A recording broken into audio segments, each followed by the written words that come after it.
നമസ്കാരം. National broadcasting news India gulf അപ്ഡേറ്റ്സിലേക്ക് ഏവർക്കും സ്വാഗതം. സൂപ്പർമാർക്കറ്റിൽ നിന്നും പണം മോഷ്ടിച്ച സംഘത്തെ പിടികൂടി ദുബായ് പോലീസ്.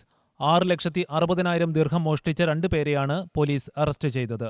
ഇവർ മറ്റൊരു രാജ്യത്തേക്ക് കടക്കാൻ ശ്രമിക്കുന്നതിനിടയിലാണ് എയർപോർട്ടിൽ വെച്ച് പോലീസിന്റെ വലയിലായത്. കൃത്യമായ ആസൂത്രണത്തോടെയാണ് പ്രതികൾ സൂപ്പർമാർക്കറ്റ് കൊള്ളയടിച്ചതെന്ന് ബർദുബായ് പോലീസ് സ്റ്റേഷനിലെ ഉദ്യോഗസ്ഥർ പറഞ്ഞു. കടയുടെ പുറകുവശത്തെ വാതിൽ ഇരുമ്പ് കമ്പി ഉപയോഗിച്ച് തകർത്താണ് ഇരുവരും അകത്ത് പ്രവേശിച്ചത്. കൃത്രിമ അപകടങ്ങളുണ്ടാക്കി പണം തട്ടുന്ന സംഘത്തെ പിടികൂടി സൗദി അധികൃതർ. സിറിയ, യമൻ എന്നീ രാജ്യങ്ങളിലുള്ള പൗരന്മാരാണ് പിടിയിലായത്. ഇത്തരം തട്ടിപ്പ് സംഘങ്ങളുടെ വലയിൽ വീഴാതിരിക്കാൻ ജനങ്ങൾ പ്രത്യേകം ജാഗ്രത പുലർത്തണമെന്ന് പോലീസ് അഭ്യർത്ഥിച്ചു. ഒറ്റപ്പെട്ട റോഡുകൾ കേന്ദ്രീകരിച്ചാണ് തട്ടിപ്പ് സംഘത്തിന്റെ പ്രവർത്തനം. പ്രത്യേകിച്ചും വാഹനം ഓടിക്കുന്നത് സ്ത്രീകളാണെന്ന് ഉറപ്പുവരുത്തിയാണ് മിക്ക അപകടങ്ങളും സൃഷ്ടിക്കുന്നത്.